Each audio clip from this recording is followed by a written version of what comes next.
जब बाहर के मुल्क हिंदुस्तान के मसले पर मजहबी लिंकेज अपने जोड़ जोड़ कर हिंदुस्तान को नसीहत देने की, डेमोक्रेसी सिखाने की वो देश कोशिश करते हैं जिनका इस मामले में कोई स्टैंड नहीं बनता, तो फिर आपके जैसे व्यक्ति की एक सामने आकर आवाज तो आनी चाहिए ना। आप सवाल पूरा मुकम्मल कर लीजिए, वरना फिर आप बोलेंगे मैं उधर ले जा रहा हूं, उधर ले जा रहा हूं। सवाल मुकम्मल कर लीजिए।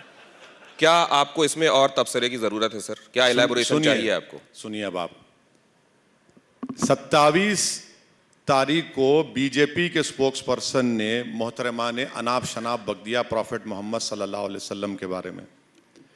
29 तारीख को मेरा भाषण हुआ, उसी दिन हमने हैदराबाद में एफआईआर दर्ज कराया भिवंडी में, जिसमें माशाल्लाह से आपने भी टीवी चैनल दिखाया।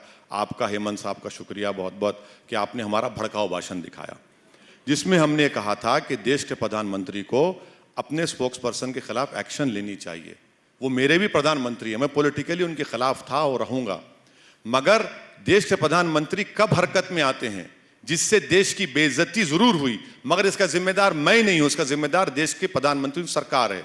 जब हमारे वाइस प्रेसिडेंट प्लेन में है, कतर में लैंड करने वाले हैं, कतर की सरकार कहती है कि हम बैंक्वेट कैंसिल कर रहे हैं। जब वो पहुंचते हैं वेंकैया नायडू जी, तो वहां का कतर की फॉरेन एम्बेसी मिनिस्ट्री हमारे देश के एम्बेसडर को बुलाकर कहता है माफी चाहो। कौन जिम्मेदार है इसका?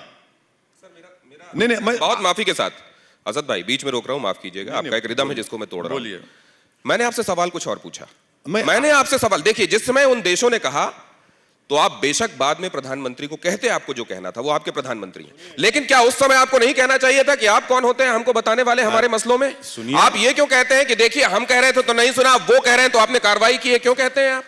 आपके प्रधानमंत्री, आप उनसे झगड़ा कीजिए, लेकिन बाहर के मुल्कों को नसीहत तो मत देने दीजिए। अरे मेरा प्रधानमंत्री खुद दबाव में आ गया अरब के शेखों के, तो मैं क्या करूं?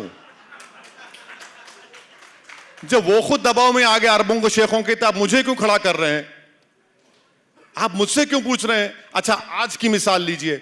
आपने एक भी जगह ये कहा कि बाहर के मुल्कों को ये दखलंदाजी नहीं करनी चाहिए थी। सिर्फ 5 मिनट रह गए हैं, खत्म करने दीजिए। सुनिए, देखिए एक बात सुनिए, आज यूनाइटेड नेशन सिक्योरिटी काउंसिल में चीन ने, अमेरिका और भारत एक पाकिस्तान के एक अब्दुल रहीम मक्की को डेसिग्नेट करना चाहे टेररिस्ट, चीन वहां पर रोक लगा दिया।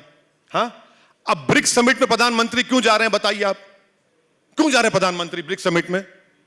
आप बताइए ना। और आप बोलते हम नहीं बोले। अल कायदा ने जब कहा इस मसले पर, हमने कहा रस प्रॉफिट मोहम्मद की मोहब्बत में हमको जो करना है करेंगे, आप टेररिस्ट ऑर्गेनाइजेशन दूर रहिए। पाकिस्तान देश में जाकर हमने भारत की बारे में कहा, हमने कोई एहसान नहीं किया, हमारा वतन है, वतन अजीज है।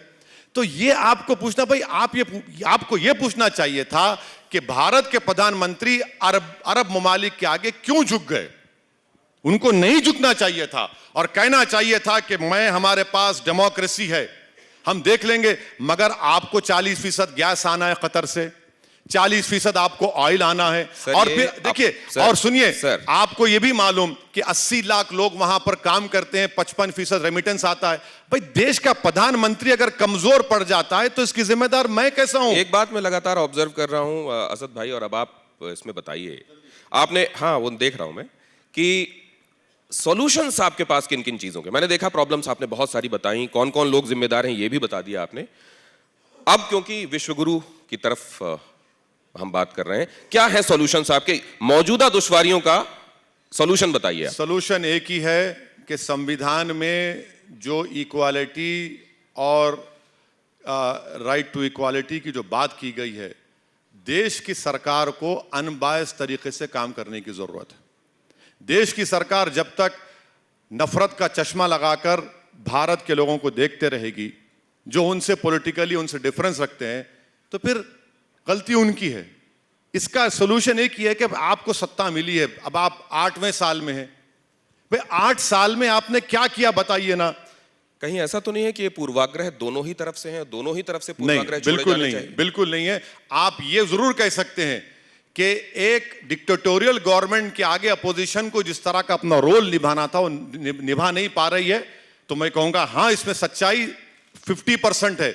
इसलिए कि सबसे बड़ा कमजोरी कांग्रेस पार्टी है। जिस दिन कांग्रेस पार्टी खत्म हो जाएगी, आप देखना बीजेपी सत्ता में से हट जाएगी।